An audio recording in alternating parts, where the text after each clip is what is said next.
Good evening. कैसे हो? बढ़िया। कहाँ तक पढ़े थे जी? उत्तर वैदिक काल हो गया था। चलिए, कोई डाउट है लास्ट क्लास में?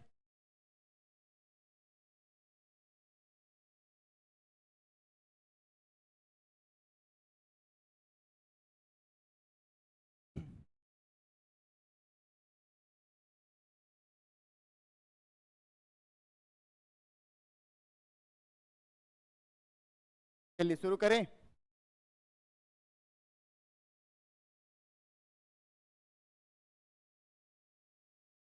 थोड़ा सा सिलेबस देख लो एक बार, कहाँ तक पढ़ लिए अपन। सबसे पहला टॉपिक शुरू किए थे पाषाण काल। क्या शुरू किए थे? Stone age. ठीक है। उसके बाद सेकंड नंबर पे अगर आप देखो तो सिंधु घाटी सभ्यता की शुरुआत हुई थी। की शुरुआत हुई थी? सिंधु घाटी सभ्यता, इंडस वैली सिविलाइजेशन। के बाद हमने देखा आर्यों का आगमन और वैदिक काल। वैदिक काल, इसको पर्टिकुलरली दो हिस्सा में बांटे थे। एक ऐसा हिस्सा जहां पे ऋग्वेद कंपोज किया गया था, तो हम ऋग्वेदिक एज बोलते हैं। ये टाइम पीरियड है 1500 से लेके 1000 बीसी तक का। ठीक है। और उसके बाद सेकेंड अगर आप देखोगे तो लेटर वैदिक एज। लेटर वैदिक एज। ठीक है। और इसकी शुरुआत हुई है 1000 से लेके कहां तक?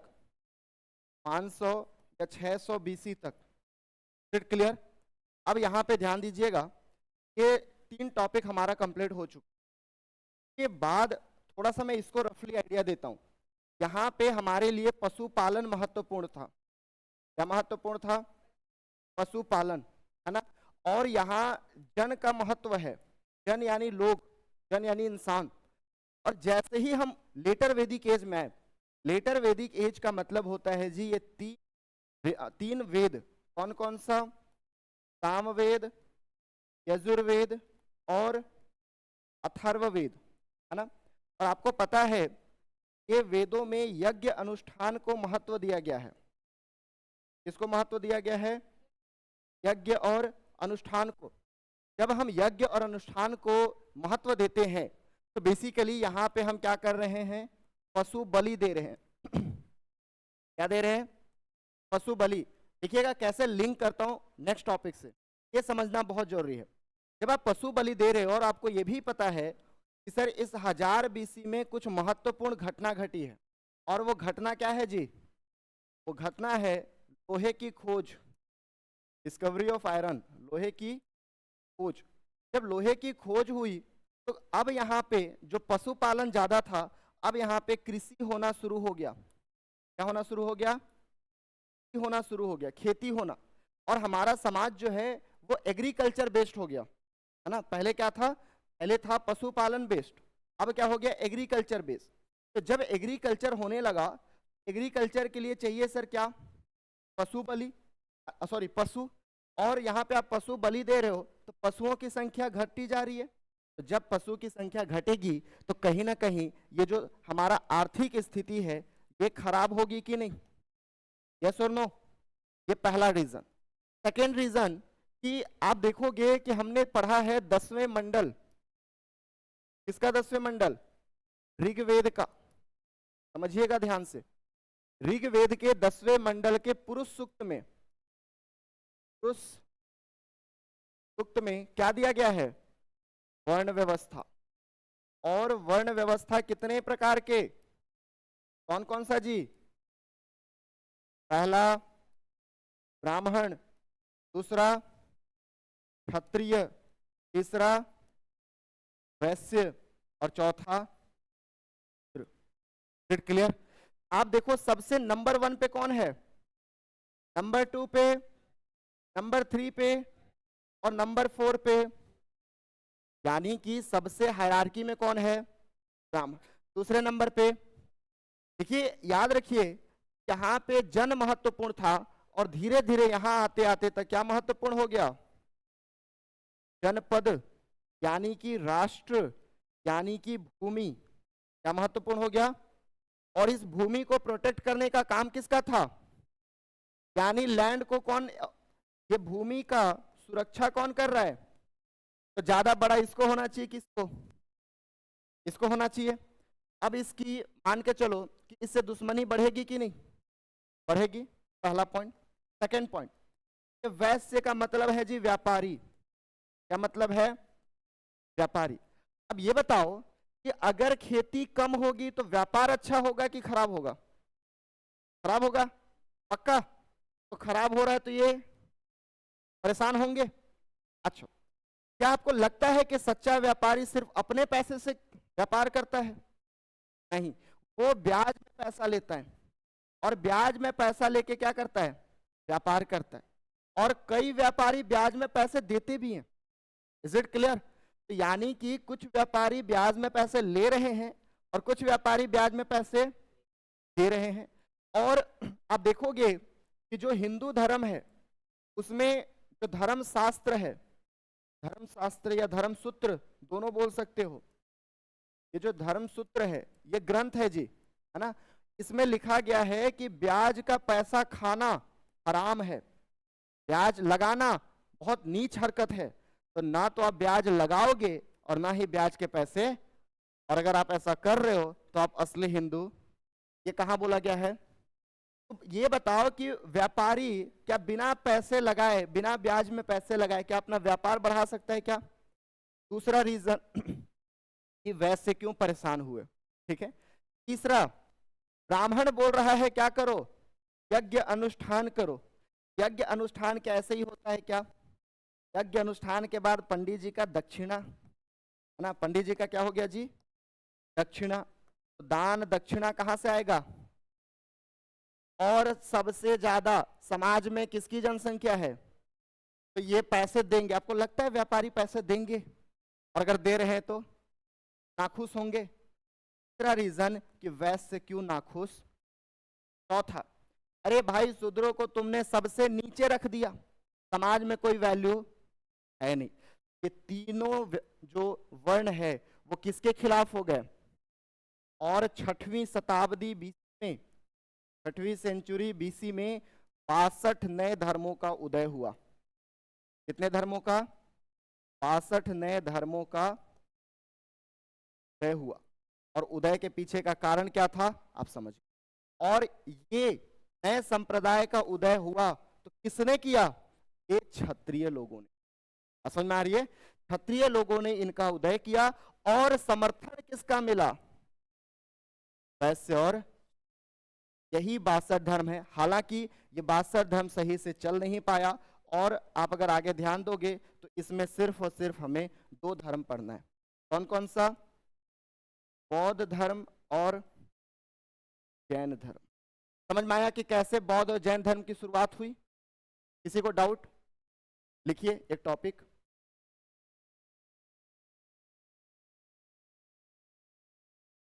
टॉपिक लिखिएगा 6वीं शताब्दी बीसी, ये चैप्टर का नाम है 6वीं शताब्दी बीसी, 6वीं शताब्दी बीसी, 6वीं शताब्दी बीसी। तो लिखिए पहला लाइन, 6वीं शताब्दी बीसी में, 6वीं शताब्दी बीसी में, नहीं है, 6वीं शताब्दी बीसी में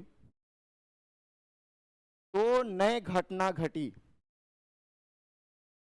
2 नई विकास हुए या घटना घटी कैसे भी लिख सकते हो। 2 नई विकास हुई। पहला,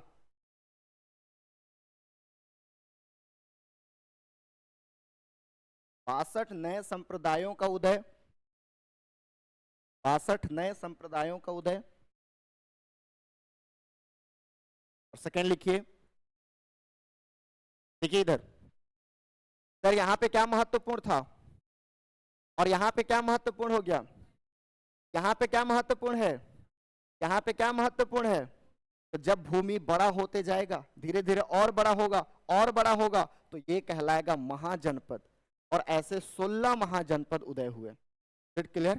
सेकेंड पॉइंट लिखिए, 16 महाजनपदों का उदय।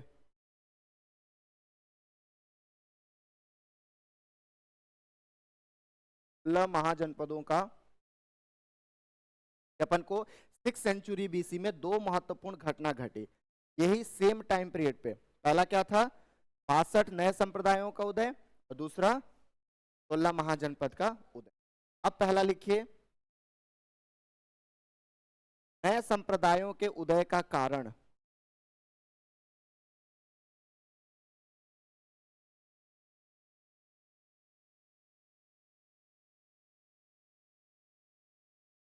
नए संप्रदायों के उदय का कारण, पहला पॉइंट,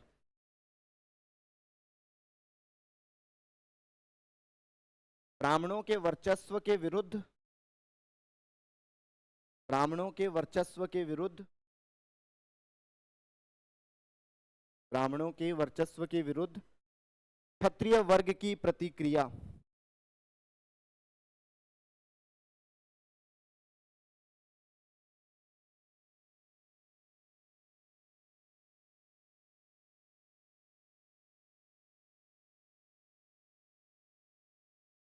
ब्राह्मणों के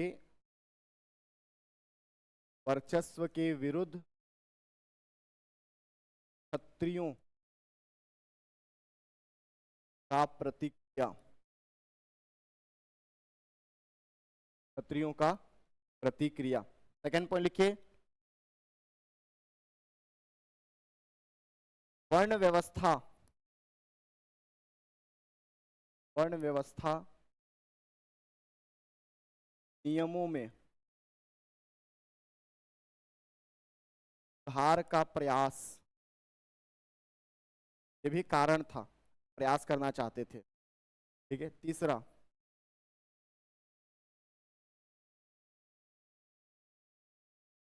उत्तर वैदिक काल में कृषि आधारित अर्थव्यवस्था, उत्तर वैदिक काल में कृषि आधारित अर्थव्यवस्था,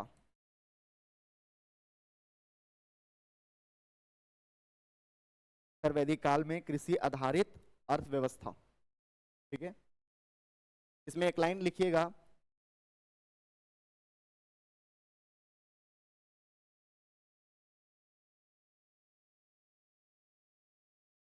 यज्ञ अनुष्ठानों में,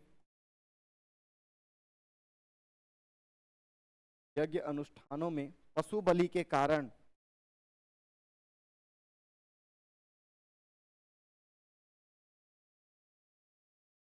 आर्थिक दिक्कतें होना। ठीक है। अपन लिखिए, सूत्रों की खराब स्थिति के सुधार का प्रयास।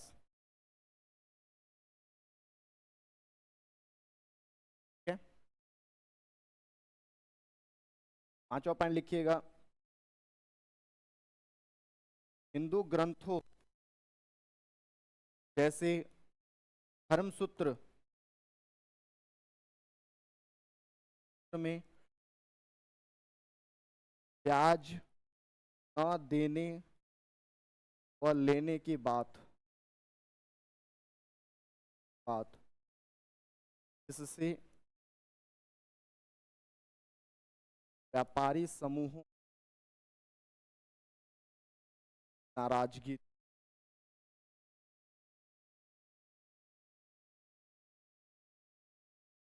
कितना पॉइंट आप लिख सकते हो? कोई डाउट है यहां तक तो पूछिए।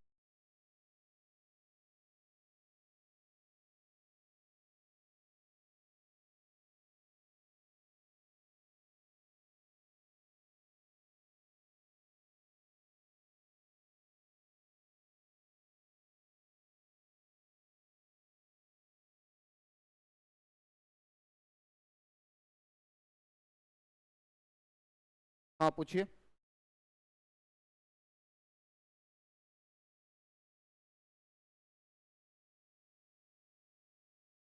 हाँ जी।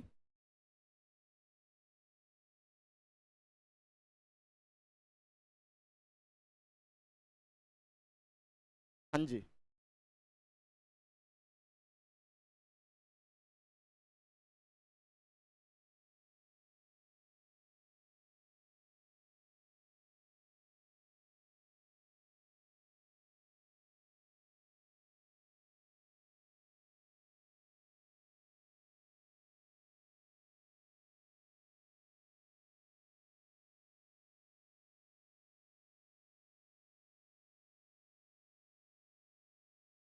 लिखित है तो हाँ, जो हम हुआ है वो माइथोलॉजी है।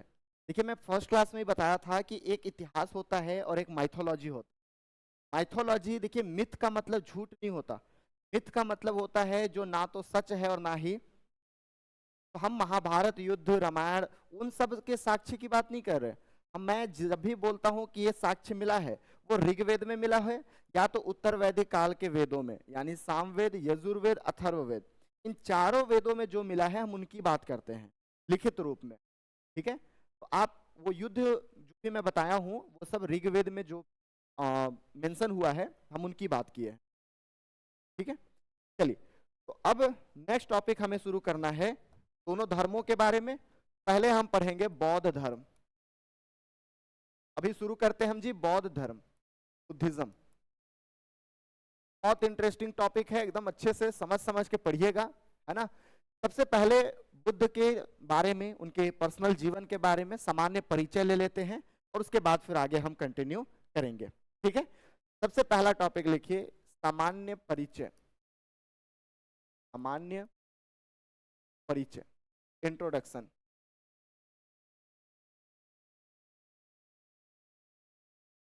सामान्य परिचय, इंट्रोडक्शन। तो सबसे पहला काम जी, इनका नाम क्या था या संस्थापक कौन थे? खुद सिद्धार्थ गौतम। इनका पर्सनल नाम क्या था? सिद्धार्थ अर्थ। इनका नाम तथागत भी मिलता है हमें। ठीक है, ये भी नाम हमें मिलता है, तो ये भी नाम याद रखिएगा। शाक्य मुनि भी मिलता है, शाक्य मुनि।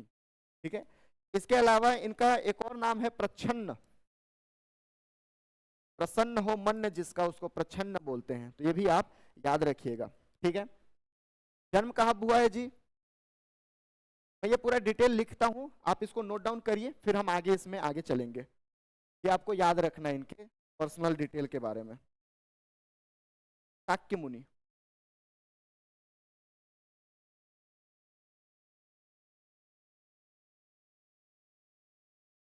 जन्म लिखिए 563 BC, वैशाख पूर्णिमा के दिन।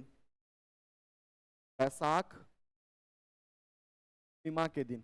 ठीक है, उसके बाद स्थान लिखिए लुम्बिनी, नेपाल। लुम्बिनी, नेपाल। ठीक है, उसके बाद इसके साक्ष्य कहां से मिला है ये भी लिख लीजिए, कुमनदेई स्तंभ। कुमनदेई स्तंभ के जन्म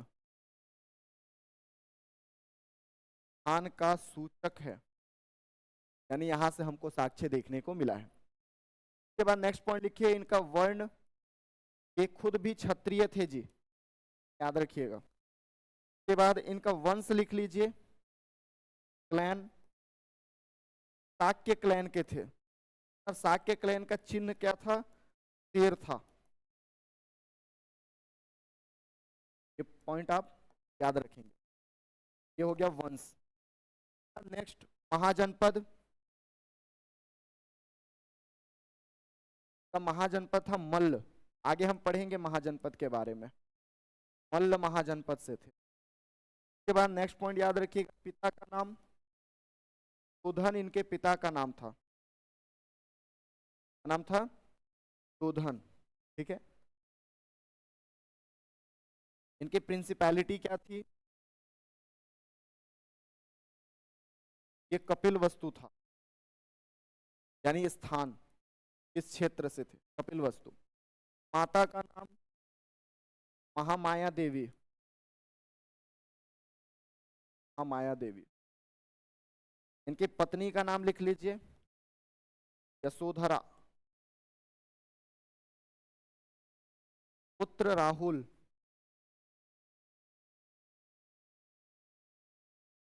राहुल, मृत्यु या पालनकर्ता पहले लिख लीजिए, पालनकर्ता मौसी, गौतमी, मृत्यु कब हुई? 483 BC नगर में।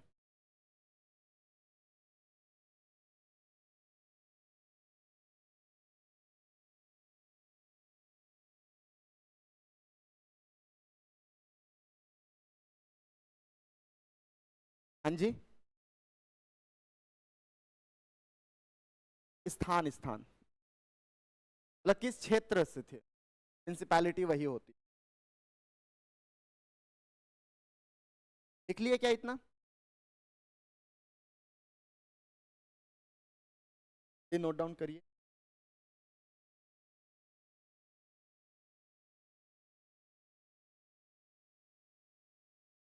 हाँ जी, करूं?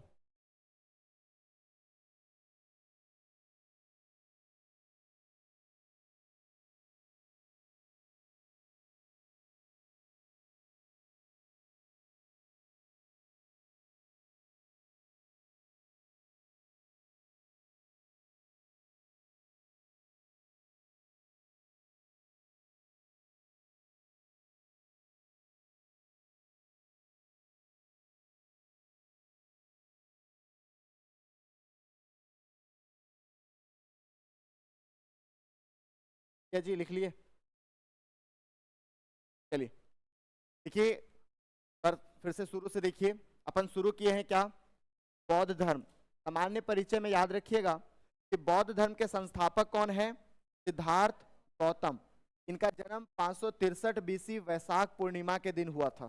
ठीक है, यहाँ से क्वेश्चन आपके 2-3 क्वेश्चन यहीं से बन जाएंगे, ये चीजें आप याद रखिएगा। ठीक है, इनको तथागत, शाक्य मुनि और प्रच्छन्न के नाम से भी जाना जाता है।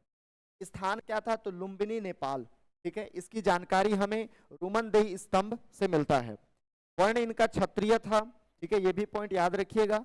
वंश इनका शाक्य क्लैन था। ठीक है, महाजनपद मल्ल महाजनपद, पिता का नाम शुद्धोधन था, प्रिंसिपैलिटी इनकी कपिलवास्तु थी, माता महामाया देवी थी। उसके बाद पत्नी जो है वो यशोधरा थी, पुत्र राहुल, मौसी इनका पालन करता थी जिनका नाम है गौतमी, और इनकी मृत्यु 483 BC में कुशीनगर में हो गई। ठीक है, इतना लिख लिए। अब थोड़ा सा सिद्धार्थ गौतम के जीवन के प्रारंभिक चीजों के बारे में मैं आपको बताता हूँ, ध्यान से समझिएगा।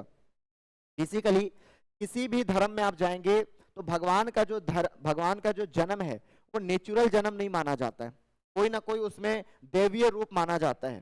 तो गौतम बुद्ध या सिद्धार्थ गौतम का जो जन्म है उसको भी देवीय रूप दिया गया है।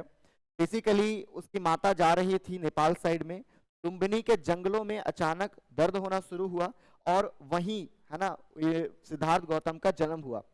जन्म होते ही उनकी माता का देहांत हो गया और उनका पालन पोषण जो है उनकी मौसी के द्वारा किया गया। ठीक है, जब देहांत हुआ तो पूरा परिवार दुख में था और दुख में होने के कारण है ना पूरी खुशियां मतलब गायब सी हो गई थी। लेकिन जैसा कि मैंने बताया ये एक सामान्य बच्चा नहीं था, राइट बच्चा था, तो इनकी जन्म के बाद ही पूरा खुशियां फिर से वापस धीरे धीरे आना शुरू हो गई। एक दिन ऐसा होता है कि कोई साधु मुनि आता है और उनसे इनका है ना राशि दिखाया जाता है, इनकी कुंडली दिखवाई जाती है। वो कहते हैं कि ये बहुत ही ब्राइट बच्चा है ना, ये दुनिया पर विजय हासिल करेगा। क्योंकि क्षत्रिय कुल से थे तो इसके पिता बहुत खुश हुए कि चलो मेरा बेटा विश्व विजेता बनेगा। तो ब्राह्मण ने बोला कि विश्व विजेता तो बनेगा बट युद्ध के तरीके से नहीं, ज्ञान के तरीके से। ये दुनिया को विजय हासिल करेगा अपने ज्ञान से, यानी ग्रेट टीचर बनेगा, शिक्षक बनेगा। अब उसके पिता को टेंशन होने लगी कि हमारा क्षत्रिय कुल है, ये क्षत्रिय बच्चा है, ये टीचर कैसे बनेगा। तो उन्होंने पूछा कि क्या ऐसा है ना मैं किस तरीके से इसको रोक सकता हूँ टीचर बनने से। ब्राह्मण ने बोला कि मैं ये नहीं बता सकता कि कैसे टीचर बनने से रोक सकते हैं, बट हाँ मैं ये बता सकता हूँ कि कब ये टीचर बनेगा। उन्होंने 4 चीजें बताई कि जिस दिन ये बच्चा ये 4 चीजें देखेगा। कौन कौन सी 4 चीजें? एक वृद्ध व्यक्ति, एक बीमार शरीर, एक मृत शरीर, है ना, और एक मुनि। अगर ये चार चीजें जिस दिन देखा, उस दिन इसको इस दुनिया से, इस दुनिया की मोह माया समाप्त हो जाएगी, और उसी दिन ये क्या बन जाएगा, मुनि बन जाएगा, या फिर टीचर बन जाएगा, या फिर ये अपना घर त्याग देगा। तो इस चीज से रोकने के लिए हर सुख सुविधा उसको महल के अंदर दिया। बहुत बड़ा महल बनवाया गया, महल में हर चीज, जंगल लगवाए गए, शहर बसाया गया, मार्केट लगवाया गया, पूरी सुख सुविधा दी गई। लेकिन फिर भी कहीं ना कहीं अंदर से तो था कि टीचर बनना है। इस काम को रोकने के लिए, जैसे ही, है ना, बचपना पूरा उनका महल में ही गुजरा, बाहर नहीं जाने दिया जाने लगा, और जैसे ही जवान हुए 16 साल की उम्र में, यहाँ की मतलब भारत की सबसे सुंदर लड़की यशोधरा से उनका विवाह कर दिया। उनसे एक पुत्र की प्राप्ति हुई जिसका नाम है राहुल। लेकिन इन सब चीज के बाद भी कहीं ना कहीं उनके मन में तो कुछ अलग ही चल रहा था। उसका उसका एक चचेरा भाई था जिसका नाम है देवदत्त। और देवदत्त, क्योंकि दोनों भाई थे, एक को इतनी फैसिलिटी मिल रही है और एक को कुछ नहीं मिल रहा है, तो जलन तो होना वाजिब है। दोनों को उसको जलन होता था, और बेसिकली वो बोला कि कब तक तू ऐसा जिएगा, है ना, कभी ना कभी तो तुझे भी मरना है। जिंदगी में पहली बार उसने मृत्यु शब्द को सुना था कि मुझे भी मरना पड़ेगा। और फाइनली वो सबसे ज्यादा भरोसा करता था अपने, है ना, रथ चालक पे, जिसको आप सारथी बोलते हो, और उसका नाम है चन्ना। तो चन्ना से पूछा कि क्या मेरी भी मृत्यु हो जाएगी? तो चन्ना, देखिए आज आपको लगता होगा कि रथ चलाने वाला, है ना, बेरोजगार होगा, लेकिन उस टाइम पीरियड पे सबसे ज्यादा नॉलेजेबल पर्सन को, सबसे ज्यादा ज्ञानी को क्या बनाया जाता था? सारथी बनाया जाता था। एग्जाम्पल के लिए देख सकते हो, अर्जुन का सारथी कौन? कृष्ण, सबसे ज्यादा ज्ञानी, है ना। इधर आप देखोगे वो ब्लाइंड पर्सन, क्या नाम है? धृतराष्ट्र, उसका संजय क्या था? साथी था, वो भी मतलब भविष्य देख सकता था। तो यानी कि सबसे नॉलेजेबल पर्सन को क्या बनाया जाता है? साथी बनाया जाता है। उसका भी साथी बहुत ज्यादा नॉलेजेबल था। उससे पूछे जब सिद्धार्थ गौतम, तो बोला कि आप कभी बिना बताए बाहर निकलिए, तब आपको सच्चाई पता चलेगी। एक रात एक दिन इन लोग बिना बताए बाहर निकलते हैं, तो जैसे ही आगे जाते हैं तो एक वृद्ध शरीर दिखता है। और इस वृद्ध शरीर को देख के जब सिद्धार्थ पूछता है चन्ना से कि क्या मैं भी एक दिन वृद्ध हो जाऊंगा, क्योंकि उसका शरीर अभी सुदृढ़ था, है ना, बहुत ज्यादा यंग थी। तो चन्ना ने कहा कि हाँ जी, आप भी एक दिन बुजुर्ग हो जाएंगे। नेक्स्ट डे जब गए तो उस दिन उनको एक, है ना, बीमार सा शरीर मिला, है ना, एक बीमार था जो कि पड़ा हुआ था। उन्होंने पूछा क्या मैं भी बीमार पड़ूंगा? तो चन्ना ने बोला जी हाँ, आप भी बीमार पड़ोगे। नेक्स्ट डे गए तो उनको एक मृत शरीर मिला। इन्होंने पूछा क्या मैं भी मर जाऊंगा? तो बोले कि मृत्यु एक सच है, आज ये मरा है, कल आप हो सकता है मर सकते हो, परसों मैं हो सकता है मर सकता हूँ, यानी मृत्यु तो आनी ही आनी है।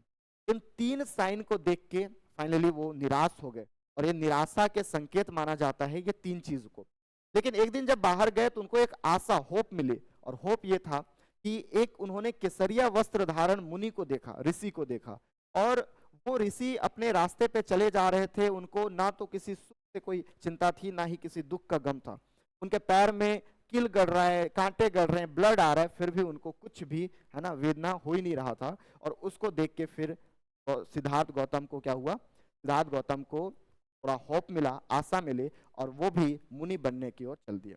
29 साल की उम्र में जब ये चार चीजें देखी, 29 साल की उम्र में अपनी बीवी, अपने बच्चे, अपने घर परिवार सबको छोड़ के ये बेसिकली घर त्याग करके चल दिए। और बौद्ध धर्म में जब आप घर त्यागते हो ज्ञान की प्राप्ति के लिए, तो महाविनिष्क्रमण कहते हैं। ये कुछ टर्म है जो कि मैं आपको बोल रहा हूँ, ये एग्जाम में पूछते हैं, तो ये आप याद रखिएगा। घर त्याग के बेसिकली वो परिव्रजक हो गए।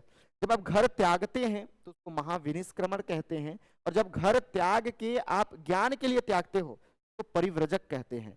वो बेसिकली परिव्रजक बन गए, और कुछ दिन बाद वो श्रमण परंपरा को धारण करना शुरू कर दिए, और बेसिकली वो अपने रास्ते पे चले गए, अपनी ज्ञान प्राप्ति के रास्ते पे चले गए। तो ये थी basic introduction about Gautam Buddha, Siddharth Gautam. अगर यहाँ तक किसी को डाउट है तो थोड़ी समझ में आई? ओके, तो थोड़ा सा लिख लेते हैं इसके बारे में। हाँ जी,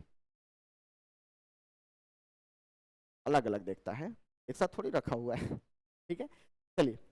तो पूरा कहानी नहीं लिखना है, लेकिन ये संकेत लिखने हैं अपन को, ये एग्जाम में पूछता है। संकेत याद रखिएगा जी।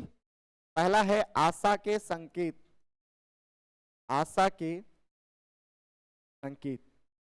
ठीक है, साइन ऑफ होप।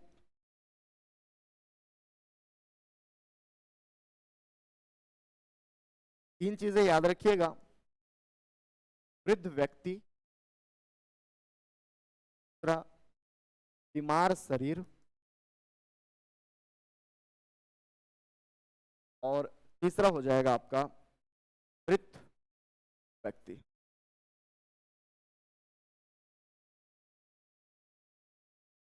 आशा को समझाना पड़ेगा।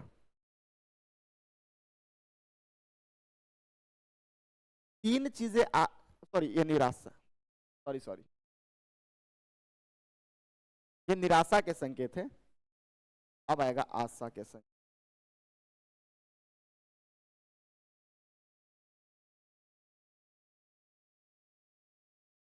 निराशा के संकेत में है, आशा के संकेत में है केसरिया वस्त्र धारण हुआ,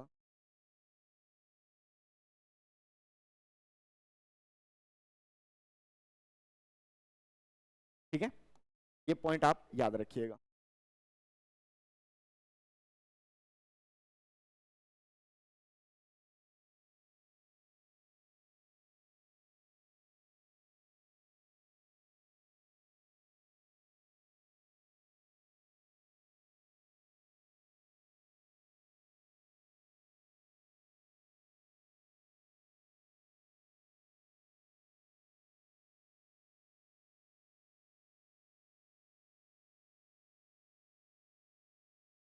ठीक है जी, देख लिए, आगे चलें। अच्छा, अब गृह त्याग की वो देख लेते हैं। गृह त्याग की घटना, बच्चे याद रखिएगा, इसकी उम्र में इन्होंने घर त्याग दिया। कहीं पे नोट करके लिख लीजिएगा, इनके घोड़े का नाम, घोड़े का नाम क्या था? सार्थक। और सारथी का नाम था चन्ना। ठीक है, देखिए इधर सुनिए पहले, अभी लिखिएगा मत, ध्यान दो इधर। बेसिकली 29 की उम्र में इन्होंने क्या कर दिया जी? घर त्याग दिया। और इस घटना को बौद्ध धर्म में महाभिनिष्क्रमण कहते हैं। महाभिनिष्क्रमण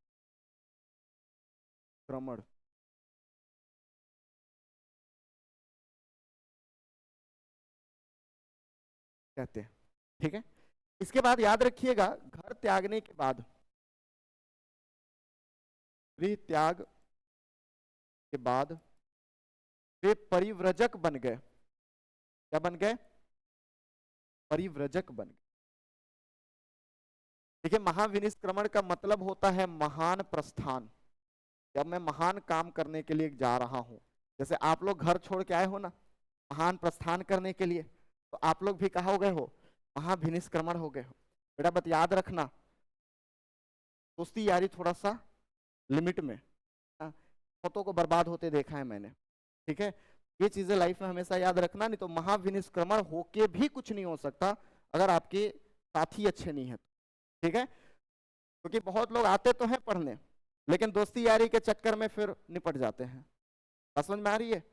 चलिए, उसके बाद गृह त्याग के बाद वे क्या बन गए? परिव्रजक बन गए। और कुछ समय बाद श्रमण परंपरा अपना लिए, श्रमण परंपरा धारण कर लिए। अब क्वेश्चन ये उठता है कि सर श्रमण परंपरा क्या है? तो वैदिक धर्मों के खिलाफ, है ना, वैदिक ग्रंथों या वैदिक परंपराओं के खिलाफ एक जो परंपरा चलती है, संघर्ष चलता है, अगर आप उसके साथी हैं तो आप श्रमण परंपरा के खिलाफ। देखो, ये जितने भी 62 धर्म थे, 62 नए संप्रदाय थे, वो कहीं ना कहीं वैदिक जो कुरीतियां थी, या बोल सकते हो वैदिक जो यज्ञ अनुष्ठान था, उसके खिलाफ ही उभरे थे। तो अगर आप उसके खिलाफ काम करते हो तो आप श्रमण परंपरा अपना लिए। Is it clear? तो ये है आपका समर परंपरा। तो ये है ग्रीक या। अब उनकी ज्ञान प्राप्ति के लिए थोड़ा सा देख लेते हैं। ज्ञान प्राप्ति के लिए याद रखिएगा क्या गुरु का नाम बहुत बहुत महत्वपूर्ण है। प्रारंभिक गुरु कौन थे जी? प्रारंभिक गुरु थे अलार कलाम। अलार कलाम। और अलार कलाम जो थे, आप लोग दर्शन सुने होंगे, फिलॉसफी।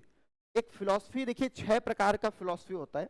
वैसे तो 9 प्रकार के होते हैं, हेटेरोडॉक्स और ऑर्थोडॉक्स। हेटेरोडॉक्स आपके लगभग मतलब ये 6 प्रकार के इधर देख लीजिए कौन कौन। सांख्य फिलॉसफी, न्याय फिलॉसफी, ठीक है, योग फिलॉसफी, इसके अलावा फिर मीमांसा, है ना, वेदांत, ठीक है, वैशेषिका। ये 6 फिलॉसफी इधर हो गया। जैन फिलॉसफी, चारवाक, बुद्धिज्म और आजीवक, 4 फिलॉसफी उधर। तो ये आप लोग याद रखिएगा कि प्रारंभिक गुरु जो अलार कलाम थे वो प्रारंभिक सांख्य फिलोसफर थे, सांख्य दर्शन के ज्ञाता थे। ये क्वेश्चन कई बार पूछ लेता है कि अलार कलाम किसके ज्ञाता थे? तो अर्ली सांख्य दर्शन के ज्ञाता थे। और इन्होंने क्या सिखाया? तो सांख्य दर्शन सिखाया, दर्शन सिखाया, ठीक है। जब यहां से इनकी जब स्टडी खत्म हो गई के बाद फिर ये खुद ही गौतम बुद्ध को जाने को कह दिए। और जब वो गए तो एक और गुरु से मिले, उसका नाम है रामपुत्र, ठीक है। इनसे भी आगे मिले, याद रखिएगा, रुद्रक रामपुत्र लिख लीजिए, रुद्रक रामपुत्र। और इनसे इन्होंने योग सीखा। क्या सीखा? ये 2 गुरु का नाम आप लोग याद रखिएगा जी। पहला गुरु कौन है? अलार कलाम, है ना, पहला गुरु है अलार कलाम, दूसरा गुरु है रुद्रक रामपुत्र। आई होप यहां तक समझ में आया होगा। इसके आगे की घटना को हम कल पढ़ेंगे कि ज्ञान प्राप्ति कैसे हुई, कब हुई, कहाँ हुई, उसके बाद उपदेश कहाँ दिए, और उसके बाद फिर हम आगे। यहां तक किसी को डाउट है?